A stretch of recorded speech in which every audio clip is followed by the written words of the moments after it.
First, you'll learn to describe triangles. Then, pick up a couple of handy rules for working with them. And finally, find out why the word acute doesn't mean good looking. Stick around for an exciting... Welcome to the world of triangles. A triangle is a figure formed by 3 segments joining 3 non-collinear points, which means it's a 3-sided shape. Everyone knows that. These 3 segments are called the triangle sides. Each side meets another at a vertex where they form an angle. Pythagoras, the man. One of the biggest moments in geometry occurred back in the 6th century BC when Pythagoras proved the Pythagorean theorem. That's a good thing, especially because the Pythagorean theorem was named in his honor. Let's learn a little bit about this amazing man. Pythagoras was my friend for 37 years. We would discuss things for hours on end. I think we met in the 6th century BC. I knew the man like I knew the back of my hand. Oh, and one more thing. Pythagoras knew math. There are 2 ways to classify triangles, either by the lengths of their sides or by their angles. First, by side length, we have equilateral triangles, which have 3 congruent sides, like triangle A here. All sides measure 4 inches. There are also isosceles triangles, which have 2 congruent sides. Triangle B has 2 sides that equal 4 inches. We call the other side the base. The base can be on any side. Like, if we turn triangle B on its side, or upside down, its base is still 2 inches. Triangle C is scalene, which means it has no congruent sides. It's just a mess. It's all over the place. So those are the 3 ways to describe triangles by the length of their sides. There are 4 other ways to classify them by angles. Let's take a look. Equiangular triangles have all 3 angles congruent. In triangle D here, each angle measures 60 degrees. We'll see that all equiangular angles measure 60 degrees. Plus, notice that this is also an equilateral triangle. All equiangular triangles are equilateral, and vice versa. Right triangles have 1 right angle. Other parts of right triangle E here are its 2 legs, which form the right angle, and the side opposite the right angle is called the hypotenuse. We'll talk more about right triangles later. Obtuse triangles have 1 obtuse angle.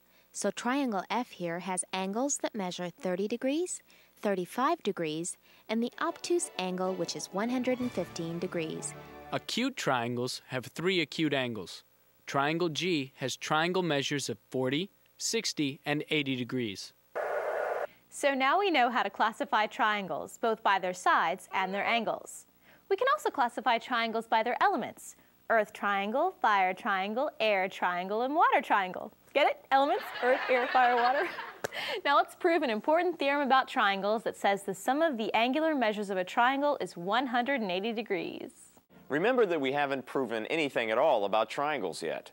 The only things we know are they have 3 sides and 3 angles. Using inductive reasoning, we think that the measures of the angles of all triangles add up to 180 degrees. Using deductive reasoning, we're going to have to use what we already know about geometry to prove this. Our theorem is the sum of the measures of the angles in a triangle is 180 degrees. Given that ABC is a triangle, prove that the sum of the measures of angle 1, angle 2, and angle 3 equals 180 degrees. Now, for the first step of our proof, we state our given information. ABC is a triangle. For our second step, we got to do a little trick. We need to add a line to the diagram to help us prove our point. This is okay because we're not changing our triangle. The line we're adding runs parallel to segment BC. With this line, we'll be able to use the parallel line theorems we just proved, involving the relations of their angles. So, step 2 is we draw a line through A parallel to BC. We do this because of the parallel postulate. Remember the parallel postulate?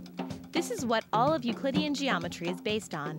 It says that, given a line L and a point P not on the line, there is exactly 1 line M through P that's parallel to L. Lines L and M are therefore parallel. Our next statement is the sum of the measures of angle 4, angle 2, and angle 5 equals 180. This is the definition of a straight angle. don't be confused by the three angles here. In this diagram, we have three angles that make up the straight angle. Now let's go on to our next step. Remember the alternate interior angles theorem? Lines are parallel if and only if alternate interior angles are congruent. The alternate interior angles theorem allows us to state that angle 4 is congruent to angle 1, and angle 5 is congruent to angle 3. Good deal. Finally, because of substitution, we can state our goal. The sum of the measures of angle 1, angle 2, and angle 3 equals 180. You see how we substituted the information in our last step into the information in the step before it to get this answer? That's some snazzy proofing for you, and we're done. So, why did we go through the trouble of proving that the angular measures of a triangle add up to 180 degrees? Well, the following statements can be proven based on the proof we just gave. These are called corollaries of the theorem. A corollary is an extra bit of information that can be proven along with the proof of our theorem. We want to know them because they can be used as reasons to prove other theorems. Let's take a look at them.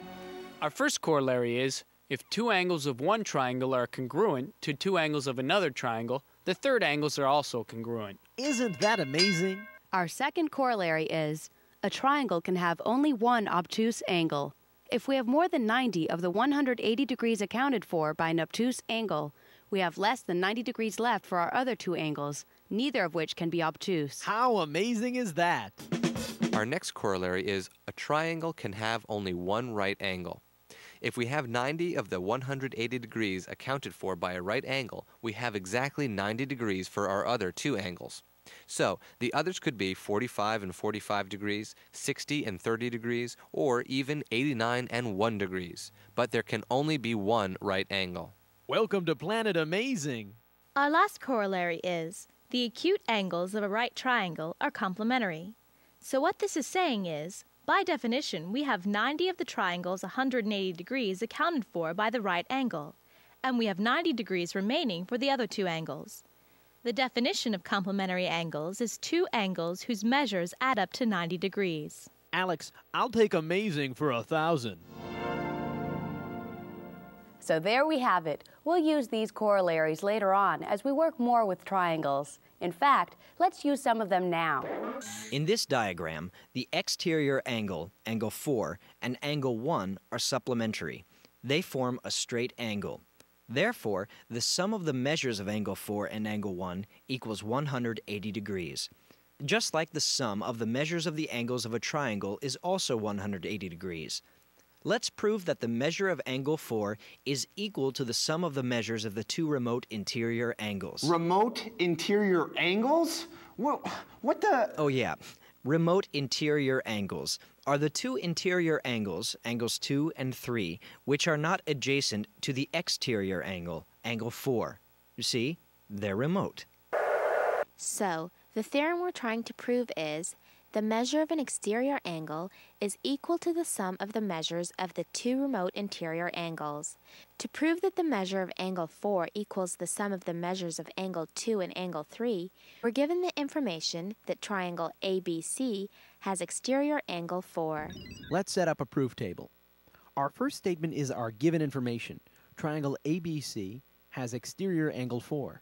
Second, we state that the sum of the measures of angle 1, angle 2, and angle 3 is 180 degrees. Our reason is this. The measures of the interior angles of a triangle add up to 180. Our third statement is the sum of the measures of angle 1 and angle 4 equals 180 degrees. This is the definition of a straight angle. Because the left-hand sides of the equations in steps 2 and 3 equal 180 degrees, we can combine them using substitution as our reason. Algebra allows us to drop the measure of angle 1 on each side, leaving us with our goal. The sum of the measures of angle 2 and angle 3 equal the measure of angle 4. So we've proved that the sum of the remote interior angles is equal to the measure of the exterior angle. All right. Now that we know how to measure the angles of triangles, we're going to use this information to prove that two triangles are congruent. Section B, proving triangles congruent. What do we mean by congruent triangles? Well, we say that two triangles are congruent if and only if their corresponding parts are congruent. This is a very powerful statement. Let's see what it means. Here are two congruent triangles. To precisely state their congruence, we say triangle ABC is congruent to triangle DEF. We can't say triangle ABC is congruent to triangle FED. Why? Well, let's see why. By saying that triangle ABC is congruent to triangle DEF, we're saying that corresponding angles and sides are congruent. So, angle A is congruent to angle D. Angle B is congruent to angle E. Angle C is congruent to angle F. Segment AB is congruent to segment DE. Segment BC is congruent to segment EF. And segment AC is congruent to segment DF. If we were to say that triangle ABC is congruent to triangle FED, we'd also be saying that angle A is congruent to angle F, which is wrong. Notice how we show what parts are congruent in the diagram? We mark them with little lines to show which ones match up.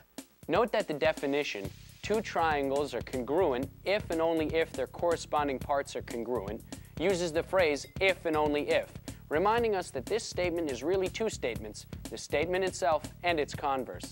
Our statement is, if two triangles are congruent, all of their corresponding parts are congruent. This statement will be very useful to us later on when we work out more proofs. In fact, we'll refer to this definition so much it's often given nicknames like the definition of congruence, fuzzy face, and CPCTC, which stands for corresponding parts of congruent triangles are congruent. The converse is, if two triangles have congruent corresponding parts, then the two triangles are congruent. Because this statement requires us to find 6 matching pairs of items, all 3 pairs of sides, and all 3 pairs of angles, before we can claim that two triangles are congruent, it takes a lot more time than our first statement. We don't really need all of that stuff to prove that two triangles are congruent. Just wait, you'll see.